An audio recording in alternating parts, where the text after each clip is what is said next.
Assalamualaikum warahmatullahi wabarakatuh. Copywriting. Ya, itu akan menjadi pembahasan kita pada kesempatan kali ini. Copywriting, persuasive marketing, and promotional. Jadi kita akan bahas lebih banyak tentang copywriting. Kaitannya nanti dengan digital marketing, seperti itu. Sebelum kita lebih lanjut, misalnya ada sebuah peralatan seperti ini, ya ada VR gitu ya, sebuah alat untuk VR, atau sekarang mungkin ada yang sedang tren Apple Vision gitu ya.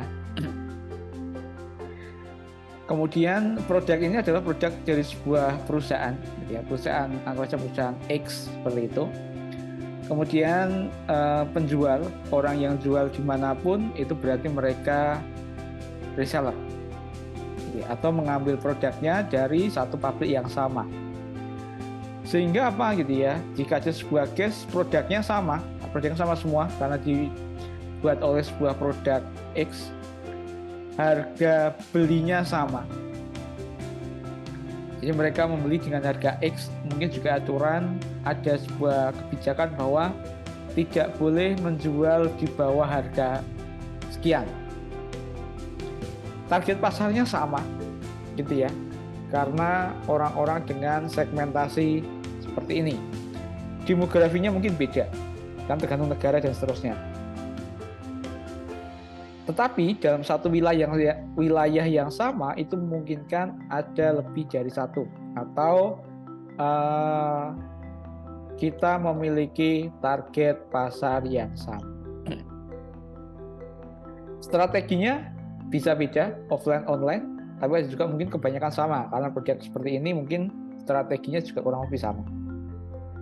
Maka gitu ya, ketika produknya sama, harganya sama, target pasarnya sama, strateginya sama, yang menjadi penentu atau pembeda antara satu dengan yang lain, sehingga untuk meningkatkan penjualan apa?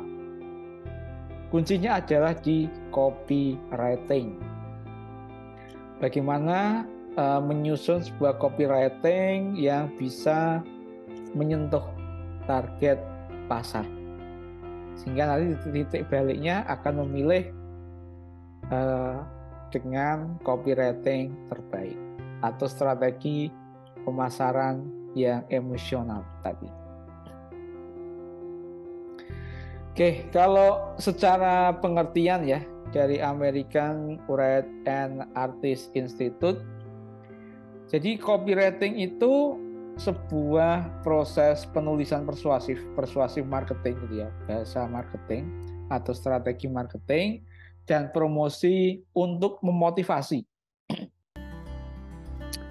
Memotivasi apa gitu ya? Memotivasi orang-orang, sekelompok orang, masyarakat, calon audiens untuk melakukan action. Jadi gitu ya, melakukan action. Action itu apa? Ya macam-macam, tergantung konteksnya apa.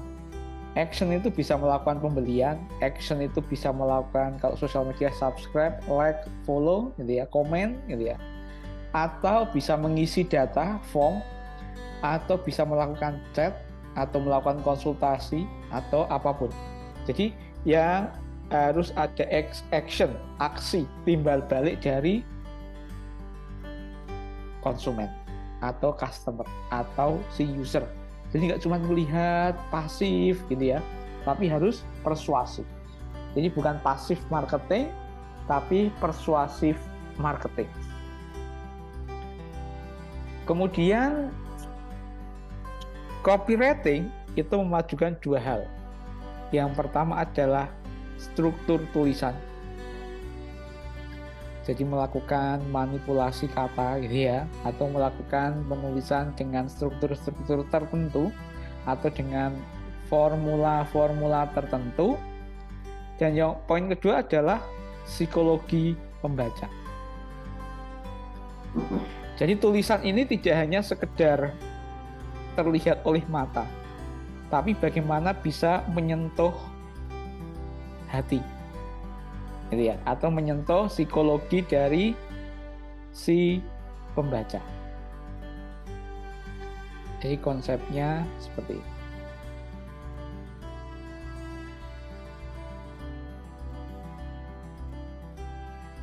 Right word, different story. Nah, ini bedanya antara writing dan copywriting. Writing itu lebih ke fakta, data yang ada, yang mungkin sudah banyak diketahui orang. Biasanya di brosur atau di box kemasan atau di user manual gitu ya. Misalnya ada sebuah kamera, spesifikasinya adalah 24,1 megapiksel dengan fitur 5 kali optical zoom. Itu rating. Kalau copywriting, misalnya copywritingnya adalah because memory fit gitu ya. Nah, makanya copywriting ini kalau dulu-dulu itu hanya diterapkan di slogan, di tagline. Kemudian dengan berkembangnya sosial media dan seterusnya, copywriting ini menjadi bahasa yang persuasif tadi.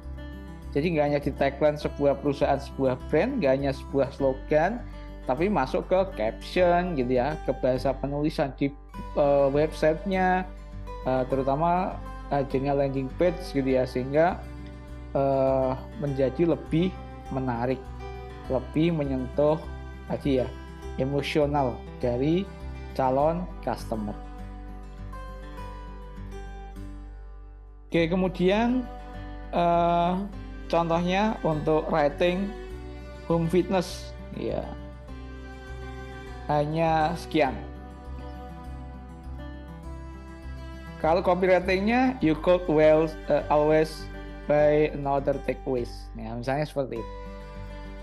Itu antara writing dan copywriting.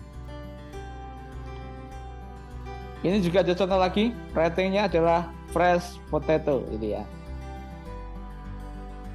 Yang copywritingnya healthy lunch for one gitu ya, misalnya seperti itu. Jadi penulisannya yang persuasif tadi. Nah, psikologi umum untuk copywriting ini adalah ubah kata kami menjadi Anda. Kalau kami itu berarti sudut pandangnya adalah si penjual, si pemilik produk, si developer, si pembuat program, pemilik konten. Tapi kalau Anda itu menempatkan si calon user ini sebagai pelaku utama. Seolah-olah, gitu ya. Seolah-olah dia itu adalah yang menjadi objek utamanya. Jadi seolah-olah dia itu sudah merasakan, sampai mereka tuh merasakan seolah-olah sudah memiliki, sudah mempunyai, sudah terlibat gitu ya, sudah tergabung, sudah menjadi bagian dari produk yang akan kita launching. Oh, aku tuh butuh ini loh. Nah gitu ya. Jadi makanya psikologi copywriting ini adalah sampai menyentuh emosional dari si pengguna tadi, si calon user ini. Nah, salah satu tipsnya adalah mengubah kata kami menjadi Anda. Oke, kemudian siapa saja yang harus paham copywriting? Sebenarnya banyak sekarang gitu ya. Tuntutannya copywriting itu memang harus dikuasai banyak hal. Mulai business owner, content creator gitu ya. Bahkan content creator itu penting banget gitu ya untuk menyusun apa gitu ya. Ya caption gitu ya. Content creator yang menyusun blog, UX research. Copywriting sangat penting gitu ya. Bagaimana menyusun landing page, tampilan, kata-kata yang harus digunakan ini apa gitu ya di masing-masing section gitu ya. Marketing, sales, affiliate, reseller ya jelas. Sekali lagi ya, berarti orang-orang marketing gitu ya. Kemudian endingnya adalah siapapun yang minat dengan digital marketing, karena copywriting is key gitu ya. Kuncinya adalah copywriting tadi. Segmentasi target market. Nah, yang pertama harus ditentukan adalah target marketnya. Sebelum kita menuliskan copywritingnya, harus paham dulu target marketnya itu siapa. Yang pertama adalah demografi, lokasi, tempat tinggalnya, perkotaan atau di desa, kemudian kondisi demografinya seperti apa. Yang kedua usia, jenis kelamin, status, family size itu keluarga besar, sudah berumah tangga, dan lain-lain. Misalnya anak 1, anak 2, anak 3, berarti kan kita bisa prediksi kebutuhannya seperti apa. Kemudian gaya hidup, ada status sosial, kemudian ada pendidikannya apa, itu mempengaruhi juga pekerjaan, minat atau habit, media habit. Kemudian ketahui siapa target market Anda, siapa target pembaca hasil copywriting, bagaimana spesifikasinya, itu akan sangat menentukan. Jadi kita nggak, meskipun copywritingnya bagus, tetapi tidak sesuai dengan target marketnya, ya sama aja nggak optimal gitu ya.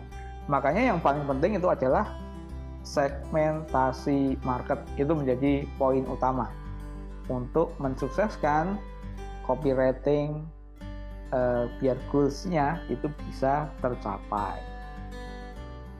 Setelah kita mengetahui target market, selanjutnya adalah mulai dari copywriting. Nah, yang perlu diingat adalah target market 10 kali lebih penting dari copywriting. Jika tadi yang menjadi pembeda itu adalah copywriting, nah, kesuksesan copywriting itu tergantung terhadap seberapa akurat data target market yang kita miliki. Jadi misalnya ditanya target market dari produk yang kita buat itu siapa? Seluruh Indonesia. Bisa nggak? Ya bisa, tapi tidak spesifik dan tidak akurat. Sehingga tidak dapat memberikan copywriting gitu ya, yang benar-benar sesuai dengan audiens kita. Masuknya nanti adalah copywriting general. Nah, tetapi ketika itu bisa lebih spesifik, itu akan sangat lebih bombastis seperti itu. Nah, copywriting ini ya, karena kita di dunia akademik, maka sebenarnya membuat copywriting itu bebas. Jadi orang yang sudah biasa itu membuat kata-kata yang menarik itu ya sudah biasa itu, sudah mudah. Tetapi yang belum itu juga biasanya agak kesulitan di awal. Tetapi di sini sudah ada yang menciptakan namanya formula atau framework atau rumus. Bagaimana sih membuat sebuah copywriting yang bagus? Nah, itu sudah ada rumusnya. Atau sudah ada formulanya. Biasanya istilahnya dikenal dengan nama formula. Formula copywriting ada banyak sekali, tapi beberapa yang sudah diakui, sudah dibuktikan, dan sudah banyak orang yang menggunakan internet hasilnya bagus itu ada, misalnya AIDA gitu ya. PAS atau PAS, IGCA, ACCA, sama Quest. Ini sudah lumayan. Ada 5. Sekarang kita coba lihat. Yang pertama itu AIDA. AIDA itu berarti kita membagi copywriting itu ke dalam 4. Yang pertama itu A-nya itu perhatian. Jadi isi kalimat pertama atau paragraf pertama. Jika itu blog berarti paragraf pertama. Atau konten di awal itu bagaimana kita membuat sebuah konten untuk menarik perhatian pembaca. Biar melihat dulu. Yang kedua adalah setelah dia melihat, gimana caranya membuat orang itu penasaran atau menarik minatnya.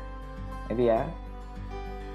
Yang ketiga adalah bagaimana setelah minatnya tertarik, kita memberikan atau menawarkan keinginan.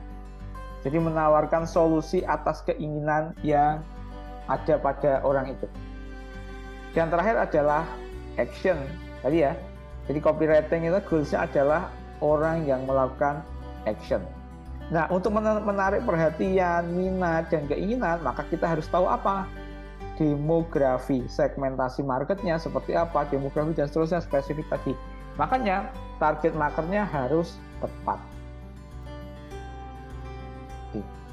Nah, misalnya itu ada sebuah case ya, kita mulai contoh attention gitu ya. Misalnya ini simple aja sih, ini hanya iklan yang simple kan, bentuknya bisa banyak ya, bisa macam, bisa dikombinasikan dengan gambar dan lain-lain, itu contoh yang simple. Attention-nya, kerja di coworking space serasa di rumah sendiri. mau. Ya, itu ya. Jadi kita mempromosikan coworking space. Yang pertama, minat. Kayaknya menarik ini ya, coworking space. Ya, atau kalimatnya ya macam-macam, ini contoh aja. Yang kedua,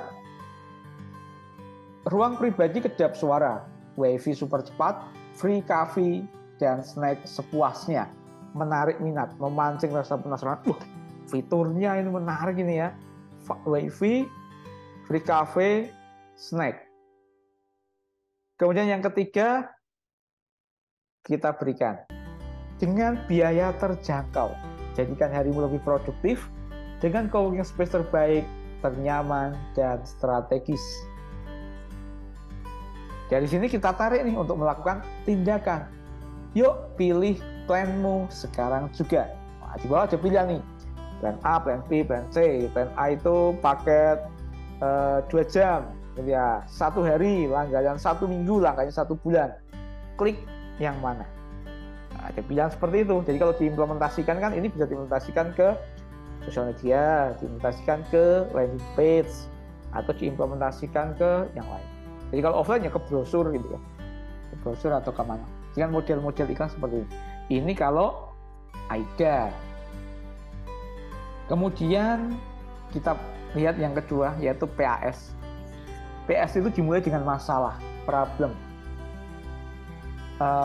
Berarti di sini ajak pembaca aware terhadap masalah. Berarti yang dimulai pertama itu adalah masalah. Harus mencari dulu ada masalah apa sih gitu ya. Makanya kita harus apa? Segmentasi market tadi, masalahnya apa? Misalnya saya punya sebuah layanan startup namanya checktypo.id. Kemudian saya menentukan nih segmentasi marketnya siapa. Segmentasi market macam-macam. Checktypo itu digunakan untuk ngecek nih apakah kalimatnya ada yang typo atau enggak gitu ya. Penulisannya sudah benar atau belum. Ya kayak gitu ya. Berarti saya harus mencari tahu nih segmentasinya siapa. Orang-orang yang banyak nulis, kemudian tulisannya itu harus benar. Harus dicek typo atau enggak. Maka segmentasinya siapa? Satu, bisa wartawan nih yang nulis untuk surat kabar atau berita. Yang kedua, bisa penulis buku gitu ya. Yang ketiga, bisa mahasiswa yang mau mengerjakan skripsi gitu ya. Nah, saya spesifikkan yang mana yang mau ambil semuanya, boleh. Nah, berarti kita mulai dari mana? Apakah harus copywriting semuanya? Bisa, tapi terlalu general.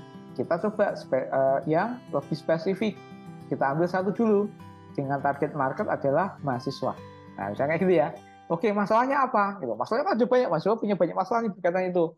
Dia nulis tugas, dia nulis penelitian, paper gitu ya. Mereka nulis makalah, mereka nulis skripsi, dan lain-lain. Kita ambil satu case yang paling krusial adalah skripsi. Ya, contohnya di problem adalah skripsi selalu direvisi dosen pembimbing karena banyak banget tulisan typonya. Iya nih, kemarin habis revisi, coret-coret semua gitu ya. Tulisannya typo, aku memang nggak teliti. Nah gitu ya. Kemudian sampaikan apa masalah tersebut dengan pembaca yang PA-nya itu ya. Nggak usah takut lagi revisi, karena kamu bisa kok menulis tanpa typo satupun. Gimana caranya? Gitu ya, gimana caranya gitu ya. Kemudian tawarkan solusi yang terakhir gitu ya, buat mereka yakin untuk melakukan take action. Selalu cek tulisanmu dengan teknologi AI menggunakan checktypo.id. Wah, udah layanannya langsung penasaran kan, buka nih checktypo.id. Contohnya seperti itu. Ini contoh ketika dimulai dengan permasalahan. Kalau attention dimulai dengan bukan masalah, tapi sesuatu yang menarik perhatian. Kalau pas dimulai dengan mendefinisikan masalah dulu. Kemudian ada IDCA. IDCA itu dari minat, kurang lebih mirip dengan awareness tadi. Kemudian keinginan, kemudian meyakinkan, kemudian melakukan namanya action. Oke, yang pertama gitu ya, misalnya saya punya sebuah usaha namanya jasakonten.com, gitu ya. passion saya itu adalah desain. Nah, misalnya seperti itu, saya punya desain ya, saya mau ikut kompetisi desain.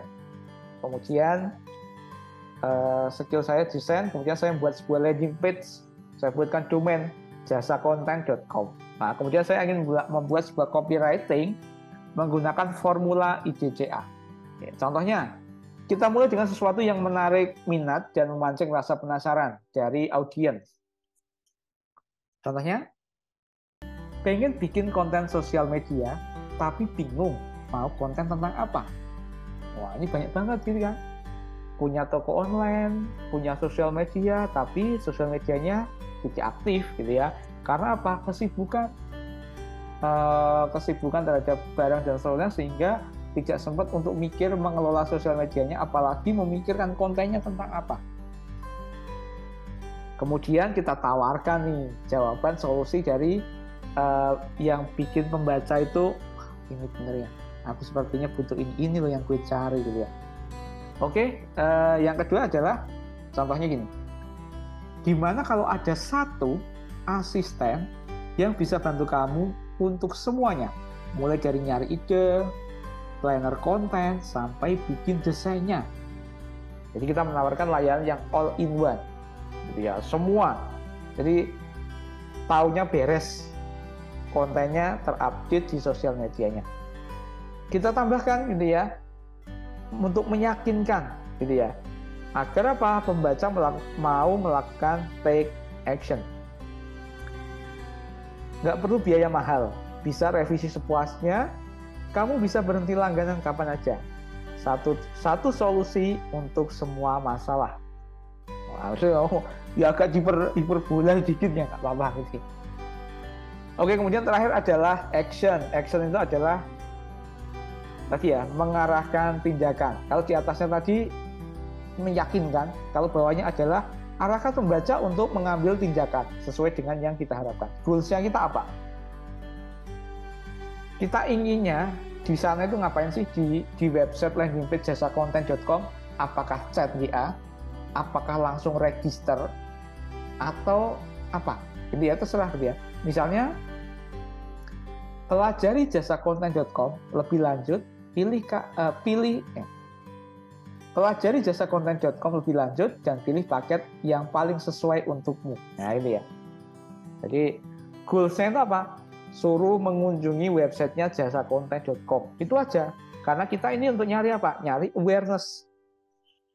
Pilih paket gitu. Kalau dia berhasil milih gitu ya, berarti bawahnya gitu ya. Jadi kita mengkonversi dari awareness. Itu yang IJCA. Oke, sekarang yang selanjutnya. Ini ACCA. Nah, ini sebenarnya ini kombinasikan antara IJCA dan AIDA gitu ya, karena ada awareness-nya tapi di sini ada meyakinkannya. Misalnya saya punya sebuah layanan gitu ya. Jadi saya tuh misalnya contoh ya, ini contoh gitu ya. Saya tuh punya sebuah alat-alat gitu ya, ada kamera, kemudian pokoknya punya alat-alat untuk take video.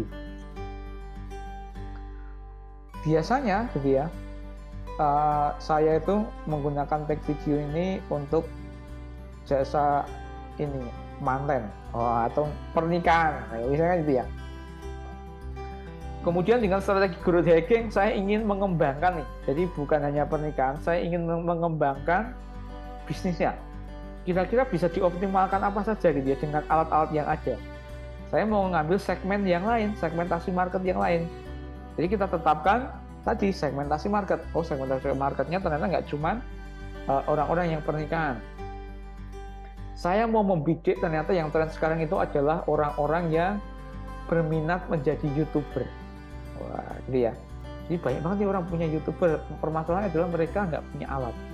Atau alatnya masih terbatas karena masih pemula. Tapi banyak banget belum pemula ini gitu ya. Akhirnya saya buat sebuah landing page namanya josyoutube.com. Nah ini ya, alamatnya josyoutube.com. Oke, kita buat dengan formula ACCA untuk copywriting-nya. Gitu ya, yang pertama adalah awareness, sama seperti AIDA tadi. Awareness gitu ya, buat membaca aware terhadap suatu masalah atau hal-hal yang menarik gitu ya. Contohnya, kebanyakan orang pengen jadi YouTuber, tapi selalu kesandung sama keterbatasan biaya dan alat. Oh bener ya, mau jadi YouTube tapi seperti ini gitu ya. Kemudian kita kasih yang kedua, sampaikan apa kaitannya masalah tersebut dengan pembaca. Biasanya gitu ya. Padahal kalau mau dapetin views tinggi, video yang dibuat harus menarik secara visual gitu ya. Untuk itulah justyoutube.com hadir buat kalian semua. Nah, mulai nih. Kemudian kasih keyakinan nih, biar semakin yakin.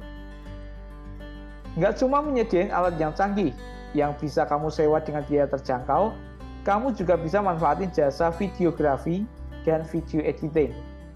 Yakin, nggak perlu mahal-mahal deh buat bikin video YouTube yang berkualitas. Terakhir, action. Actionnya apa? Disuruh apa ini gitu ya? Kunjungi website justyoutube.com dan langsung cek promo layanan yang kamu perlukan. Nah, itu ya, goals-nya seperti itu. Ini kalau ACCA. Kemudian terakhir ini ada namanya formula quest. Quest itu dimulai dari qualification atau qualify atau kualifikasi. Jadi mencari tahu info seperti apa yang mereka baca. Maka kuncinya kembali lagi segmentasi market. Marketnya siapa? Kita harus melakukan profiling terhadap target market tadi. Yang kedua, memahami gitu ya, understand. Kemudian mengedukasi. Kemudian terakhir nanti sampai ke transisi. Oke, kita mulai. Misalnya data science, gitu ya. Saya misalnya tentang prodi informatika, gitu ya. Tentang data science, saya ingin mempromosikan prodi informatika. Jadi saya membuka pendaftaran mahasiswa baru prodi informatika. Nah, seperti itu. Dengan konsentrasi utama adalah data science. Yang pertama, kita kasih data dulu. Faktanya, berdasarkan penelitian, data science akan menjadi profesi paling menjanjikan dalam 10 tahun ke depan. Pokoknya langsung penasaran ya orang-orang ya. Wah, data science aku kayak mau ambil informatika gitu ya. Kedua, meskipun hampir selalu menerima lulusan informatika, kita tentu harus meningkatin skill biar bisa bersaing dengan banyak peminatnya. Kata positif. Kemudian kita edukasi, kita berikan ini pemahaman. Lagi pula, seorang data scientist tentunya nggak cuma butuh skill coding, tapi juga kemampuan analisa dan visualisasi data. Kemudian pengaruhi pembaca untuk menggunakan solusi dari kita. Saya misalnya punya namanya Datapedia ya, layanannya Datapedia tadi. Di Datapedia, kamu bakal bisa dapetin berbagai ilmu untuk menjadi seorang data scientist expert. Arahkan, dapatkan diskon 50% hanya untuk 20 pendaftar tercepat. Yuk, daftar sekarang juga. Produknya ternyata Datapedia ya. Saya akan lupa buat materi. Oke ya, di Datapedia. Nah, itu contoh-contoh quest itu seperti ini. Jadi, intinya sama gitu ya. Intinya adalah melakukan copywriting, tetapi urutan atau formulanya beda-beda. Ini saya ngambil contoh yang case simple. Tapi ini bisa diterapkan nanti dengan panjang gitu ya, tergantung medianya. Ada juga yang menggunakan gambar gitu ya. Satu sisi gambar, kemudian dikasih caption pendek atau yang full gitu ya. Faktanya banyak itu ya. Jadi kayak nulis latar belakang skripsi itu. Faktanya ada 1, 2, 3, 4, 5 gitu ya. Kan ada itu ya, yang apa itu iklan. Dalam bentuk video juga bisa ya. Ada yang iklan ini ya, sampo itu ya. Menurut penelitian IPB dan ITB, nah ini kan ada yang kayak gitu kan, ada yang menggunakan itu kan. Menurut IPB dan ITB, telah dilakukan penelitian, hasilnya, apa itu aja tuh, yang iklan-iklan kan seperti itu. Artinya narasinya aja yang dibuat. Digunakan untuk video, untuk macam-macam itu juga sama. Oke, kemudian karena kita mau mengacu ke growth hacking, maka semua yang kita kerjakan harus bisa dievaluasi. Nggak hanya berdasarkan menurutku ini udah bagus, gitu ya. Menurutku ini belum, gitu ya. Bagaimana caranya, gitu ya? Satu, kita bisa menggunakan namanya conversion rate. Conversion rate itu adalah mengukur. Jadi misalnya saya punya ketika ini ya, saya punya landing page, kemudian saya terapkan copywriting, kira-kira conversion rate-nya berapa? Bisa di tahap awareness, di tahap ini, itu berapa? Atau yang kedua, A/B testing, membandingkan dua copywriting. Caption A untuk postingan A, caption B untuk postingan B. Kemudian kita post. Kita cek postingan A dapat berapa view, berapa like, berapa komen. Postingan B berapa view, berapa like, berapa komen. Dengan konten yang sama, kan? Hanya beda di caption. Atau yang ketiga, bisa menggunakan survei pelanggan. Terakhir, insight. Insight itu seperti tadi ya. Bisa ke sosial media tadi. Misalnya reach account dari masing-masing postingan itu berapa. Itu terakhir adalah kita melakukan evaluasi. Artinya copywriting kita sudah bagus atau belum. Oke, mungkin seperti itu gambaran tentang copywriting. Semoga bermanfaat, gitu ya, dapat diimplementasikan untuk mengoptimalkan berbagai idenya yang saat ini mungkin masih sedang dalam proses, gitu ya, peningkatan. Oke, saya akhiri. Semoga bermanfaat. Assalamualaikum warahmatullahi wabarakatuh.